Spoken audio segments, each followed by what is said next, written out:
Now let's talk about order of magnitude. Oftentimes we're interested in some problem and all we want is a rough answer.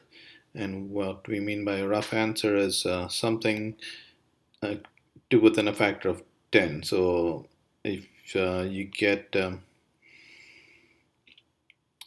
so what power of 10 is it closest to? So if let's say 800 is the answer to a problem, 800 is close to 1,000, and 1,000 is 10 to the power 3, and the um, order of magnitude of your answer is 3. So if your answer was 80, 80 is close to 10 square, and so the order of magnitude of this number would be 2. Okay, so that's what we mean by order of magnitude. And here's a precise way of calculating orders of magnitude. So the order of magnitude is because, okay, so if you wanted to calculate the order of magnitude of 800, you take what we're interested in is, here's what we would be interested in. 800 is 10 to the power x. Find x, and x happens to be 2.93. Here's the calculation. Okay, 903. Let me be a little more precise. 903, 2.903, and then you round this to the closest integer. So you would round this to the closest integer, and that being 3. So the order of magnitude of that number is 3. All right, so oftentimes, and we'll talk more about this in a little bit. So here are some orders of magnitude. Here are some measurements that we have made in science. Okay, so as we've said before, the size of an atom is 10 to the minus 10 meters. The size of the visible universe is about 10 to the 25, 26, roughly 10 to the 27 meters. Okay, so that's the largest distance we measured, and there's the size of the atom, there's the size of the atomic nucleus, and the smallest distance we measured is roughly 10 to the minus 18 meters. Okay, so anyway, this gives you a feel for some of the length measurements we made. So here are some of the masses that we measured. The mass of an electron is about 10 to the minus 30 kgs. The mass of a proton is 10 to the minus 27 kgs, and here's a nucleus with about 100 protons, so about 10 to the minus 25 kgs. Here's the mass of a galaxy, which is about 10 to the minus 41, 42 kgs.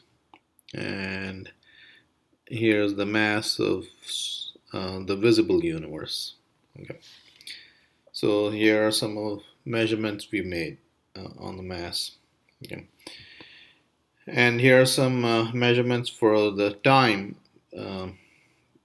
for time that we've done. So the age of the universe is 13.7 billion years. There it is in seconds. The period of visible wavelength, visible light waves is about 10 minus 15 seconds. The average age of a college student in seconds is that much, which is 630 million. Okay, and so on. So here are some time measurements we made. So here's the duration of a nuclear collision, so when two nuclei collide, and so on. Okay, so one of the last things we'll deal with is we'll need to convert units. Okay, so for instance, here is a speed in 75 miles per hour.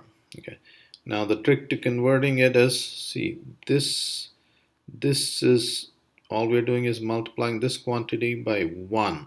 This is unity, and so here's what I mean by that. See, 1 mile is equal to 1600 meters.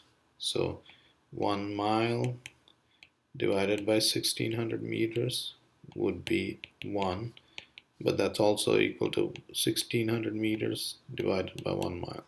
So here's different ways of writing 1. Okay, so when you're converting units, what you're doing is you're multiplying it by appropriate factors of unity such that the unit you don't want cancels out and the unit you want remains. So if you want to convert the speed to meters per second, you multiply it by this factor of unity and this factor of unity, the mile cancels, you're left with meters, the hour cancels, and you're left with seconds. Okay, so 75 miles an hour is 33.3 meters per second. Again, the key is just finding the appropriate factors of unity to multiply. Dimensional analysis. Okay. So all laws of physics, just about every law of physics is stated as a mathematical equation. So for instance, like an equation like that.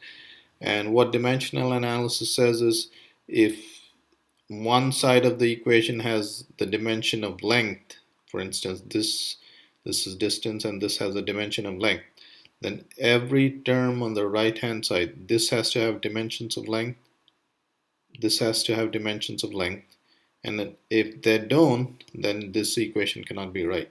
So for instance, let's test out the and dimensions of a quantity are written like that. There's, you write a square bracket, dimension of s is length. So the dimension of velocity is length over time, the dimension of acceleration is length over time squared. So let's test this guy.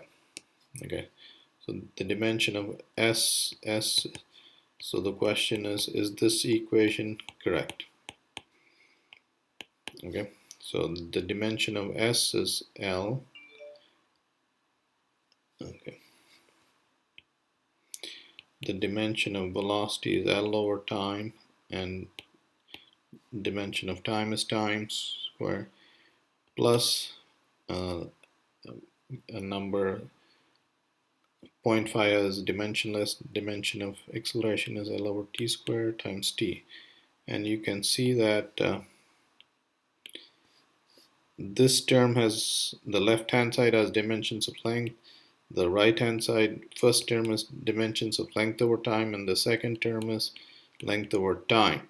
Okay, so this equation is we write off, no, without knowing any physics, just from dimensional analysis we can say that this equation cannot be right.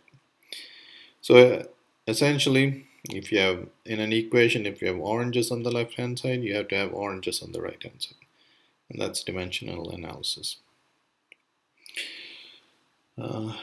Fermi calculations. Fermi, a contemporary of Einstein, was famous for doing fast calculations, rough calculations in his head. And so Fermi calculations are just ballpark calculations. So again, this is when you need to make quick estimates and figure out what the ballpark answer should be. Okay, so estimations involve prior experience and sound physical reasoning to arrive at a rough idea of the quantity's value. Okay. All right, that covers the topics from this chapter.